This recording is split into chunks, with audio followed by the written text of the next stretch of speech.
जी महोदय। आवाज आ रही है ना? जी महोदय। जी महोदय। आवाज वो उन्हें नहीं आ रही होगी, उनका भी ऑडियो कनेक्ट नहीं हुआ होगा इसलिए। हाँ देवदत्त जी। तो सरस्वती देवी को नमस्कार करके पाणिनीय ग्रंथ में प्रवेश के लिए लघु सिद्धांत कौमुदी करता हूं।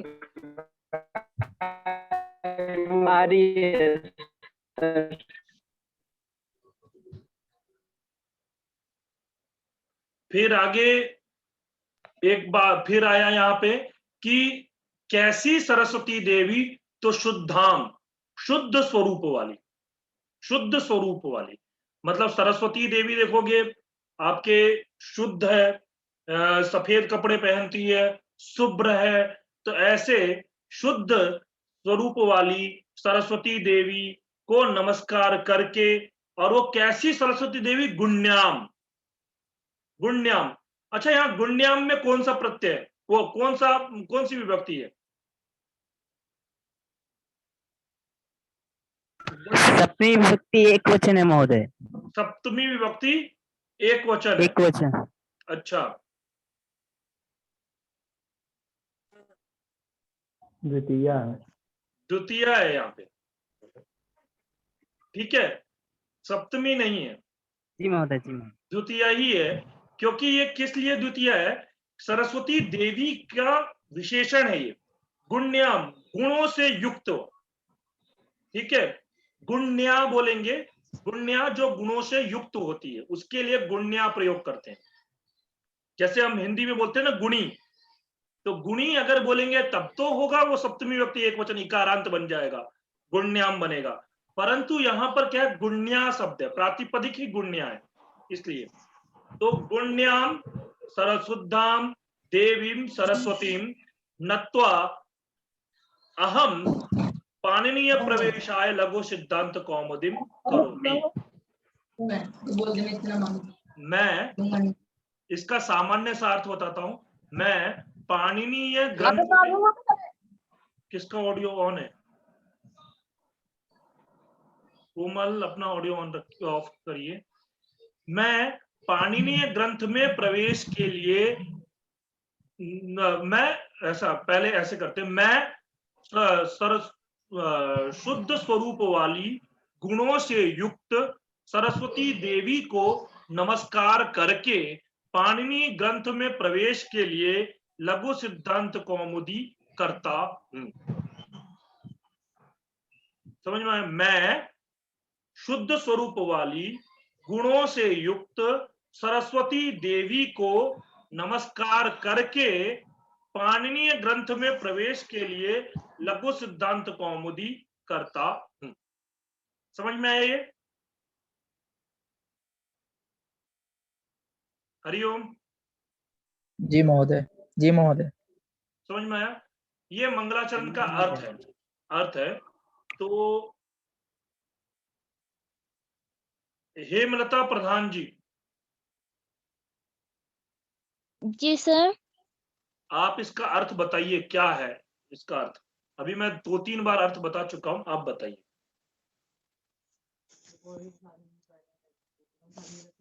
सुधा स्वरूप वाली सरस्वती देवी वे सरस्वती देवी की प्रवेश नमस्कार करके लघु सिद्धांत कौमुदी में प्रवेश करती हूँ। लघु सिद्धांत कौमुदी में प्रवेश करते हैं।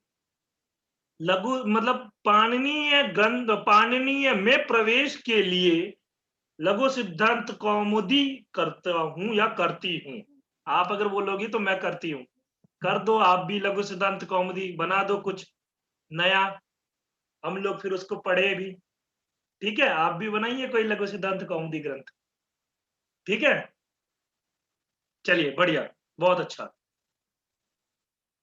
इसके बाद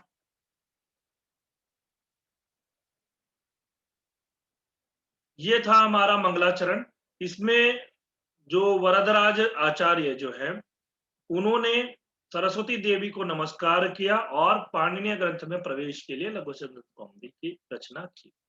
ये हमारे माहेश्वर सूत्र है, 14 माहेश्वर सूत्र है, जिसको कि अभी 3-4 लोगों ने पढ़ा बहुत अच्छे से। कल भी 1-2 लोगों ने सुनाया था, आज भी चमन जी ने सुनाया और भी 1-2 लोगों ने सुनाया। देखिए, अ ई उण, अ ई उण, री लृक, ए ओंग, ऐ औच, ह य वरट लण, यमगणनम, यमगणनम, झ भ य, घ ढ धस, ज ब ग ड दस, ख फ छ ठ थ च ट तव, क प य, स स सर हल, ऐ उण, रिल रिक, ए ओंग, ऐ औच, हय वरट लण, यमगणनम, झभय, घड धस, जब गड दस, खफ छठत चट तव, कपय, सससर हल। ये आपके 14 माहेश्वर सूत्र हैं, जिसके बारे में मैंने शुरुआत में श्लोक आपको एक लिखवाया था, नृत्तावसाने नटराज राजो ननाद डक्काम नवपंचवारम उद्धर्तु कामः सनकादि सिद्धान एतद् विमर्शे शिव सूत्र जालम। तो उन्होंने नटराज राज भगवान शिव ने डमरू बजा करके 9 और 5 बार बजाए, तो 14 बार ये सूत्र हुए। इन सूत्रों के द्वारा सनकादि ऋषियों की के उद्धार के लिए उन्होंने ये ऐसा डमरू बजा करके नृत्य किया था, तांडव नृत्य। वहीं पर पाणिनि मुनि बैठे हुए थे, उन्होंने देखा और इसको 14 सूत्रों में बद्ध कर दिया, और ये 14 सूत्र है। ठीक है, ऐसा नहीं है वहीं पर बैठे हुए थे, ये मैं बोल रहा हूं ऐसा, हाँ, लेकिन वो बैठे हुए थे या नहीं बैठे हुए थे ये प्रामाणिक नहीं है। हाँ, बस उन्होंने सुना होगा कहीं से और उन्होंने कर दिया। ठीक,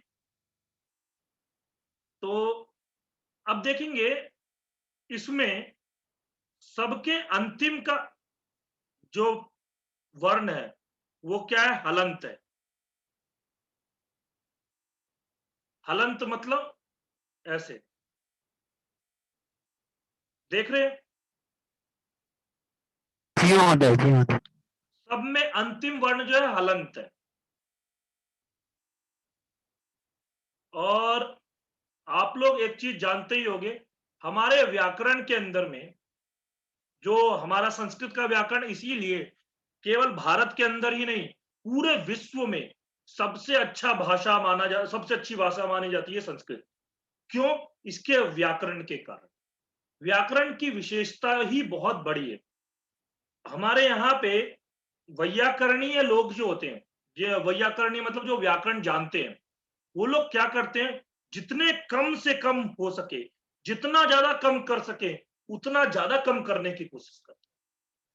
वो कम से कम शब्दों में ज्यादा से ज्यादा बात कहना चाहते हैं। इसीलिए हमारे यहाँ पर सूत्र की परंपरा चलती है। किसकी परंपरा? सूत्र। आप देखोगे पाणिनि के सूत्र मिलेंगे, अष्टाध्यायी जो ग्रंथ है पूरा सूत्र लिखा हुआ है उसके अंदर में, केवल सूत्र सूत्र है। सूत्र की परिभाषा क्या है आप लोगों में से किसी को पता है? हाथ ऊपर करिए।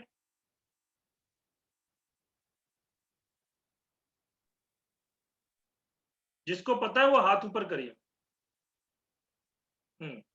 अभिषेक जी बताइए। अभिषेक जी। अल्पाक्षरम असंदिग्धम सारवद्युष्यतो मुखम।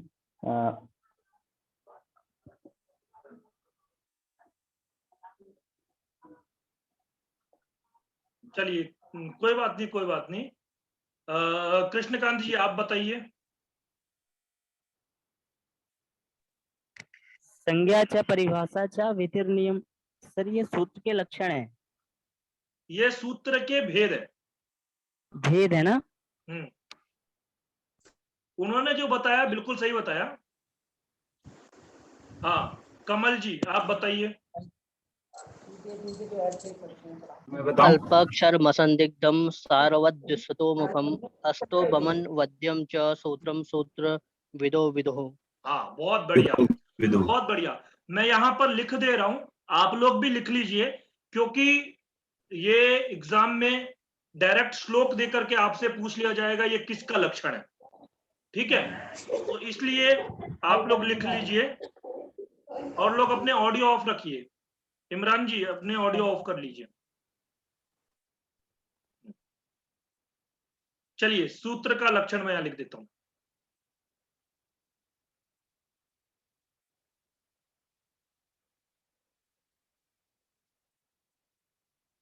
अल्पाक्षरम, मैं यहां पर संधि विच्छेद करके लिख रहा हूं ताकि आप लोगों को पढ़ने में आसानी हो, इसलिए असंदिग्धम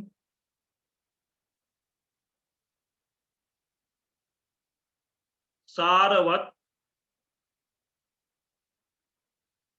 विश्वतोमुखम।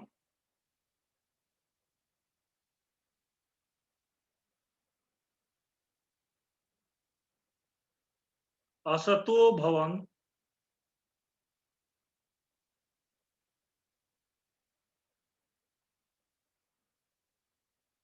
भवन वद्यम च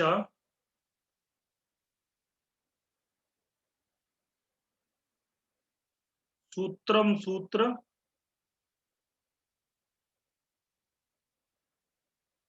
विदो विदु।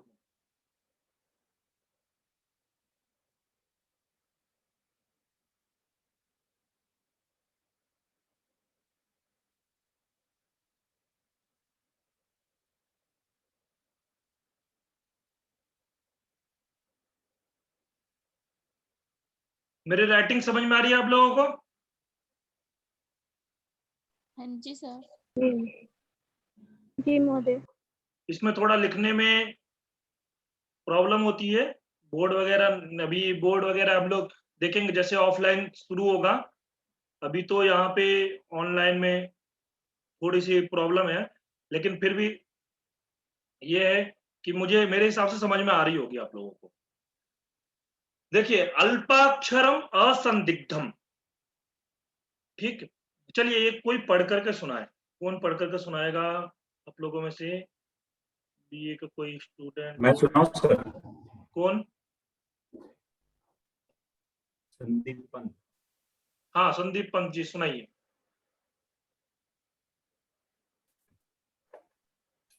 अल्पाक्षरमसंदिग्धं सारवद्विश्वतोमुखम् अस्तो भमनवद्यं च सूत्रं सूत्रविदो विदुः। सो बना, बहुत बढ़िया, बहुत बढ़िया। देखिए इसमें क्या बोला है, सूत्र का ये लक्षण है। सूत्र किसे कहते हैं? तो सूत्र कहते हैं अल्पाक्षरम। अल्पाक्षरम मतलब अल्प अक्षर वाला।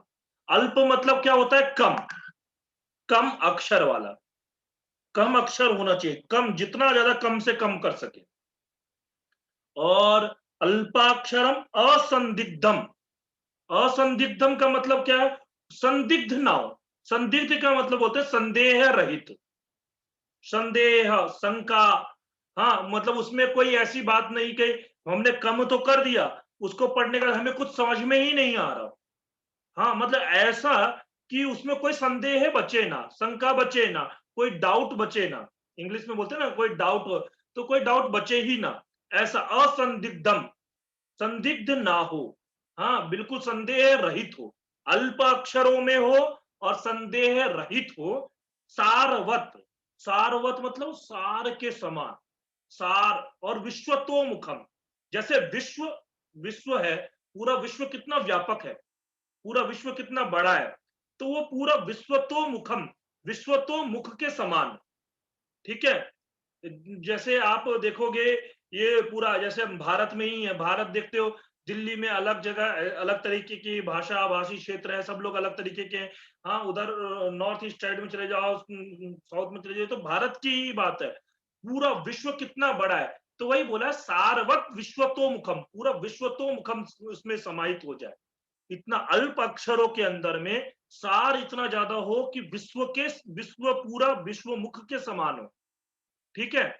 असतो भवम विद्यम च, ऐसा अगर जो होता है, असतो भवन, हाँ मतलब ऐसा जो होता है, वद्यम च उसको कहते हैं सूत्रम सूत्र विदो विदु।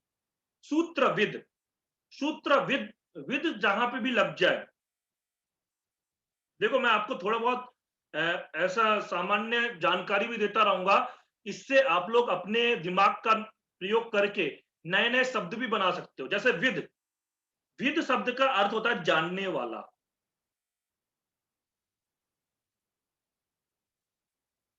ये जिस शब्द के आगे में लग जाए, जिसके भी आगे में लग जाए, उसको जानने वाला हो जाता है। जैसे मान लो हमने लगा दिया भाषाविद, भाषा को जानने वाला। संस्कृतविद, संस्कृत को जानने वाला। व्याकरणविद, व्याकरण को जानने वाला। ज्योतिर्विद, ज्योतिष को जानने वाला। साहित्यविद, साहित्य को जानने वाला। तो वैसे ही सूत्रविद, सूत्रविदो हो, मतलब सूत्र को जानने वाले, उसको क्या कहते हैं? सूत्र कहते हैं। ठीक है, विदुहु कहते हैं, विदुहु मतलब कहते हैं। तो जो अल्प अक्षर वाला हो, हाँ, असंदिग्ध हो मतलब संदेह रहित हो, और सार में ऐसा हो कि विश्वतोमुख उसमें समाहित हो जाए।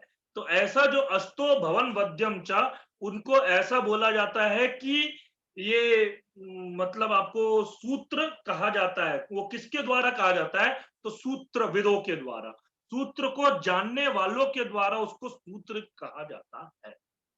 ठीक है, आपसे एग्जाम में पूरा श्लोक देकर के नहीं पूछेंगे, वो लोग इतना सा देख करके पूछ लेंगे। अल्पाक्षरम असंदिग्धम सारवत विश्वतो मुखम, ये तत् कस्य परिभाषा विद्यते। ठीक है, वो किसकी परिभाषा है?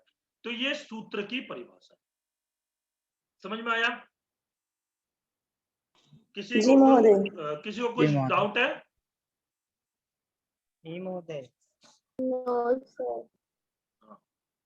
ठीक है, तो ये सूत्र हो गया। अब हमारे जो ये 14 सूत्र हैं, 14 सूत्र देखेंगे कितने अल्प अक्षरों में बताए गए हैं। एक मिनट, मैं आपको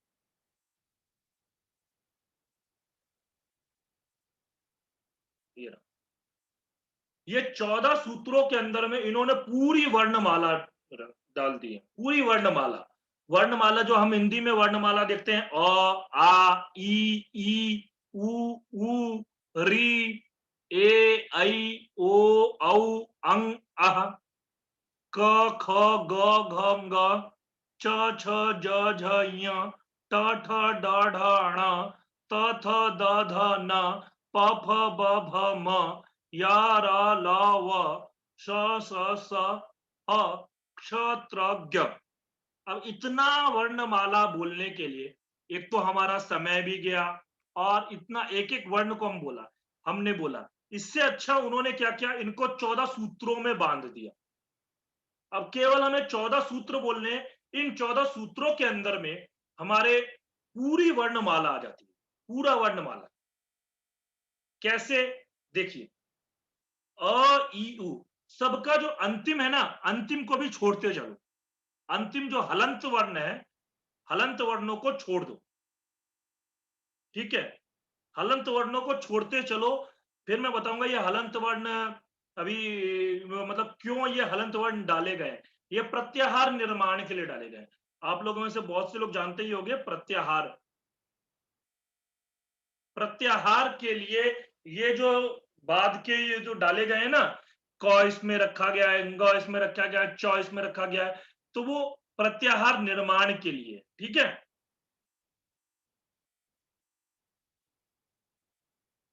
देखिए, अ, ई, उ, ये 3, अ, ई, उ, री, ली 3, 2, 5, ए, ओ 6, 7, आई, औ 8, 9। यहां 9 तक तो है ये स्वर। ठीक है, अ, ई, उ, रील, री, ए, ओ, आई, औ, ये 9 हो गए स्वर। ठीक, इसके बाद हमारे आते हैं, नीचे से हम लोग चलेंगे, जो हिंदी का जो वर्णमाला है आप लोगों ने बचपन में भी पढ़ा होगा, बहुत बार फर्स्ट सेकंड क्लास में ही पढ़ाया जाता है वर्णमाला। तो उसमें यहां से देखते हो ना, य से यज्ञ, र से रथ, ल से लट्टू, बचपन में पढ़े होगा, ल से लट्टू, और व से क्या, व से कुछ था, पता नहीं, याद नहीं आ रहा। क्या? वक। वास्य वकील। हम्म। तो इस प्रकार आपने बचपन में पढ़ा था। तो वही है कि यहाँ पर ह जो है, इस ह को थोड़ा साइड में रखिए, ये ह अलग से डाला गया है। अब ये क्यों अलग से डाला गया है, मैं इसके बारे में बताऊंगा। य, व, र और ल, ये 4 हो गया, य, व, र और ल। ठीक है, वहां देखेंगे य, र, ल, व, तो यहां पर है य, व, र, ल। ठीक, इसके बाद में सभी जो वर्ग है, हाँ, आप देखेंगे क, ख, ग, घ, ङ, च, छ, ज, झ, ञ, ट, ठ, ड, ढ, न, त, थ, द, ध, न, प, फ, ब, भ, म, ये 5 होते हैं वर्ग। इन 5 वर्गों के अंतिम वर्ण च, छ, ज, झ, ञ, प, फ, ब, भ, म, क, ख, ग, घ, ङ, ट, ठ, ड, ढ, ण, त, थ, द, ध, न, ये हो गए 5 के अंतिम वर्ण। फिर उसके बाद में चौथा वर्ण च, छ, ज, झ, प, फ, ब, भ, क, ख, ग, घ, त, ठ, ड, ढ, ये चौथा वर्ण। ये 2 यहां का, 2 यहां का, मिला करके ये हो गए चौथे वर्ण। ये हो गया 5वां वर्ण, ये हो गया चौथा वर्ण। उसके बाद में घ, घ ये तीसरा हो गया, क, ख, घ। फिर नहीं, ये तीसरा नहीं, चौथा ही होगा, क, ख, ग, घ, ग होता है तीसरा, क्षम्यताम। झ, भ, घ, ढ, ध, ध है ये ध है, ध धनुष, घ, ढ, ध, ये भी चौथा वर्ण हो गया। ये 2 चौथे वर्ण और ये भी 2। इसका तीसरा वर्ण है ज, ब, ग, ड, द, ये तीसरा वर्ण। ठीक, उसके बाद आता है हमारा, ये तीसरा वर्ण हो गया। इसके बाद में दूसरा और पहला वर्ण, तो दूसरा देखेंगे ख, फ, छ, ठ, थ, ये हो गया दूसरा। और च, ट, त, क, प, ये हो गया पहला। इसमें उल्टे तरीके से चलते हुए आ रहे। हम लोग कैसे पढ़ते हैं, क, ख, ग, घ, ङ, यहां कैसे पढ़ा जा रहा है, ङ, घ, ग, ख, क, अंतिम में क आ रहा है, उल्टा चल रहा है इसमें, देख रहे हैं। तो ये जो उल्टा चल रहा है ना, ये इसके पीछे भी कारण है।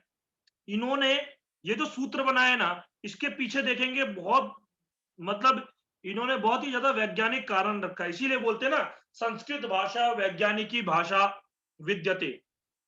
कभी कभी आप लोग भाषण प्रतियोगिता वगैरह में गए होंगे, तो आप लोगों ने बहुत ऐसे भाषण दिए होंगे कि संस्कृत भाषा वैज्ञानिकी भाषा अस्ति, देते ही हैं सब लोग, और है भी वैज्ञानिकी भाषा है, क्योंकि इस तरीके से इन्होंने बिल्कुल एक वैज्ञानिक, एक साइंटिफिक अप्रोच अपनाया है उन्होंने, और उन्होंने पीछे से लिखा है।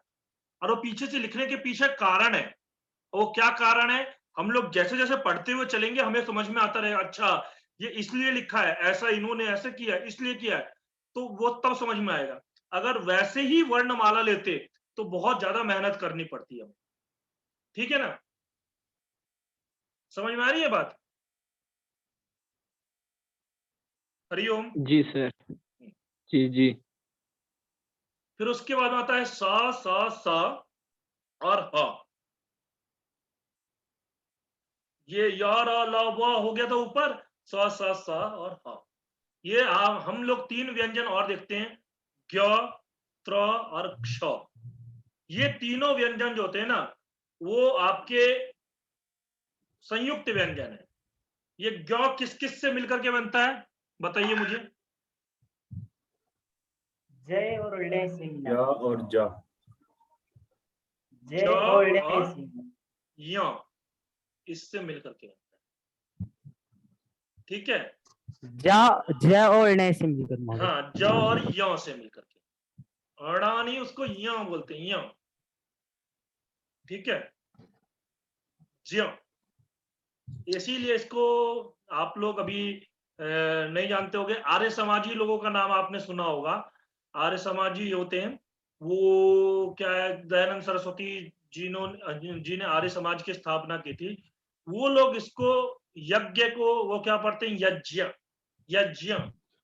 तो वो यज्ञ जो पढ़ते हैं ना, वो यही है, ज और य मिला करके। वैसे शुद्ध उच्चारण ज ही होना चाहिए, परंतु सामान्य व्यवहार में जो चलता आता है, हाँ, ज्ञान को ज्ञान पढ़ते हैं, वही ज्ञान को ज्ञान पढ़ते हैं।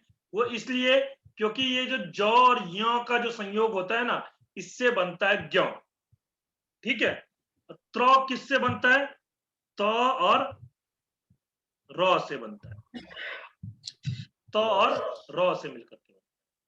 क्ष किससे बनता है, क और स से मिलकर के। ये तीनों होते हैं संयुक्त व्यंजन, इसीलिए इनको नहीं लिया है। ठीक है, आया समझ में? जी महोदय।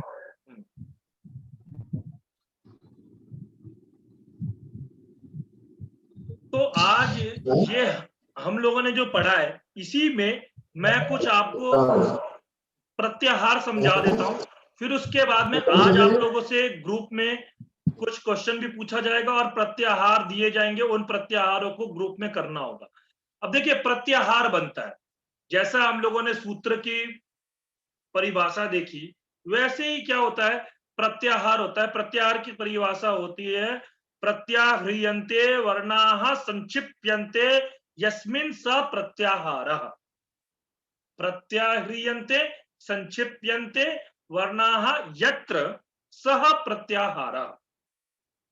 ठीक है, जहां पर वर्णों को आहृत किया जाता है, संक्षेपित किया जाता है, इकट्ठा किया जाता है या संक्षेपित किया जाता है वर्णों को, उसे हम बोलते हैं प्रत्याहार। तो संस्कृत में वैसे तो गिनाए गए 42 प्रत्याहार। ठीक है, हम लोग अभी, मैं देखो आपको 2-3 प्रत्याहार करके बताता हूं। जैसे मैंने लिखा, मान लीजिए मैंने लिख दिया अच। अब देखिए, मैंने शुरुआत में आपको बोला था कि ये अंतिम जो है, इसको हलंत वालों को, इसको मैंने हटवा दिया था। क्यों हटवा दिया था, इसके पीछे कारण है। जैसे मैंने बोला अच, अच बोलते ही सबसे पहले हमें क्या करना होगा, सबसे पहला वर्ण अ कहां है ये देखना होगा। पूरे इसमें अ कहां पर है, तो सबसे पहला ही है अ। और चौ कहां पर है, ये रहा। तो इसके और इसके बीच में जितने भी वर्ण आए हुए हैं, वो सभी इस अच प्रत्याहार में आते हैं। जैसे उदाहरण के लिए अच प्रत्याहार जो बनाया है, इसमें कौन कौन से वर्ण आएंगे, अ, पहला अ तो आएगा ही आएगा, फिर उसके बाद ई उ, सबका अंतिम हटा दो, ये हटा दिया हमने, री लिक, री और री। फिर इसका भी अंतिम हटा दो, ए ओ। ठीक है, फिर इसका भी अंतिम हटा दो, और आई औ। ये हमारा अच प्रत्याहार। 9 वर्ण आएंगे, बहुत बढ़िया, 9 वर्ण आएंगे, बहुत बढ़िया। ठीक है, ऐसे ही हमारे सभी प्रत्याहार बनते हैं। जैसे मैंने बनाया घल, अब घल प्रत्याहार बनाना है। घल, घल प्रत्याहार कैसे बनेगा, कोई बताएगा? जी महोदय। एक मिनट, सुस्मिता जी ने हाथ ऊपर किया। सुस्मिता जी, आप बताइए। जी सर।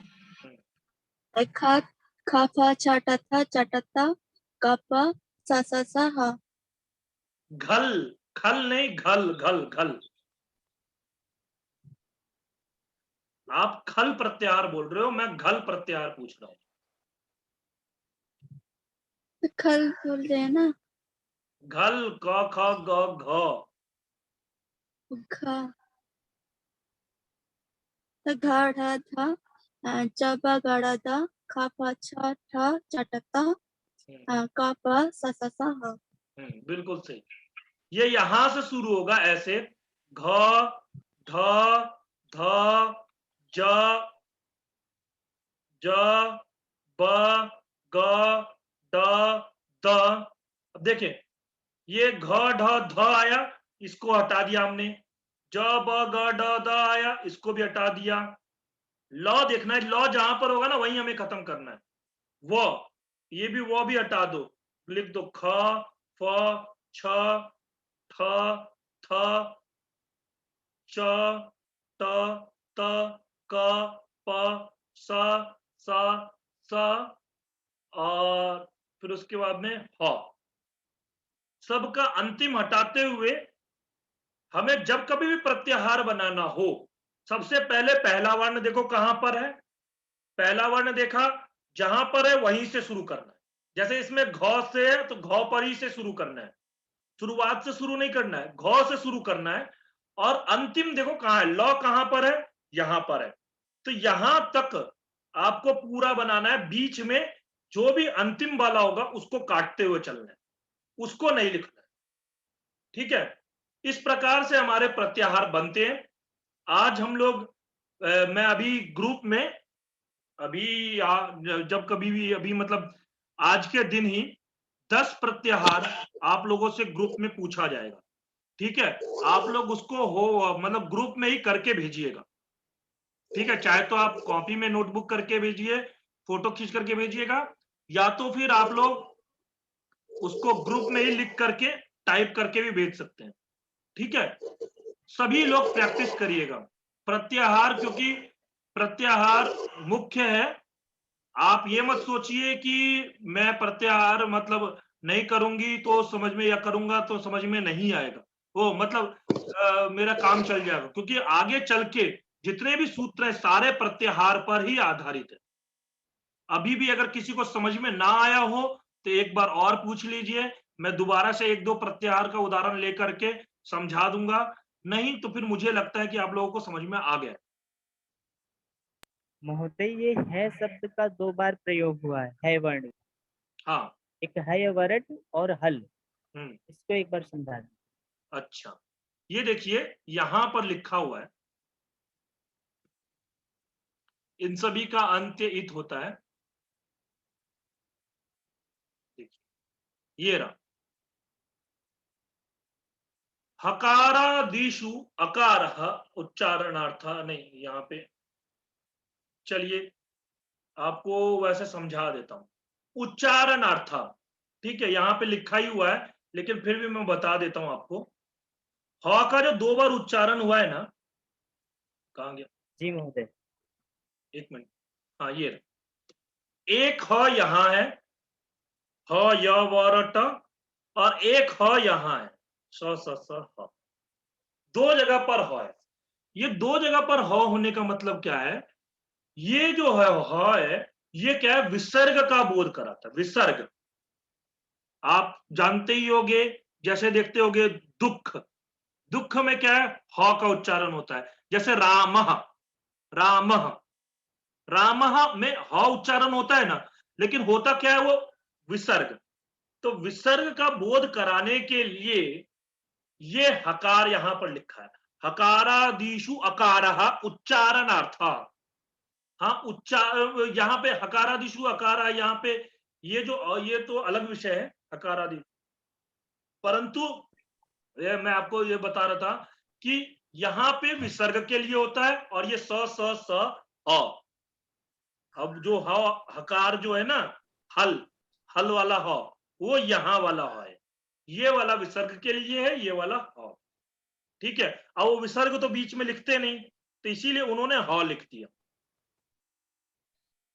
जी महोदय, समझ में आया। धन्यवाद महोदय, धन्यवाद गुरु महोदय। और किसी को कुछ पूछना है? अस्तु।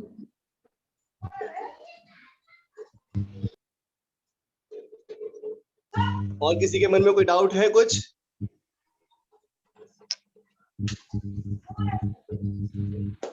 डाउट किसी के मन में नहीं है तो फिर लोगों ने आज विस्तृत रूप से पढ़ लिया है। अब बात आती है कि इनमें से जो है परीक्षा में कितने प्रश्न आएंगे, बीएड के एंट्रेंस में कितने आएंगे। मैं जो है ना पीछे मैंने पूरी एक समरी बनाई हुई है, हो सके तो मैं आप लोगों को जो है सेंड कर दूंगा। ठीक है, दिख रहा है आप लोगों को? तो दिख रहा है ये? सोनू जी अभी 1 मिनट रह गया है, 1 मिनट रह गया है, तो ये 40 मिनट में कट जाएगा। फिर एक काम करते हैं, मैं ग्रुप में सेंड कर दूंगा, कल से जो है फिर पूरा बता दिया जाएगा इसके बारे में भी। ठीक है? ठीक है, ठीक है सभी, ठीक है। ये जो है पूरी समरी तैयार कर दी है। Thank you sir. धन्यवाद सर। जी सर, जी सर। प्रणाम गुरु महोदय। जी जी धन्यवाद महोदय। हाँ धन्यवाद। धन्यवाद। प्रणमामि मुहुर्मुहुः। प्रणाम गुरु महोदय। नमो नमः। धन्यवाद।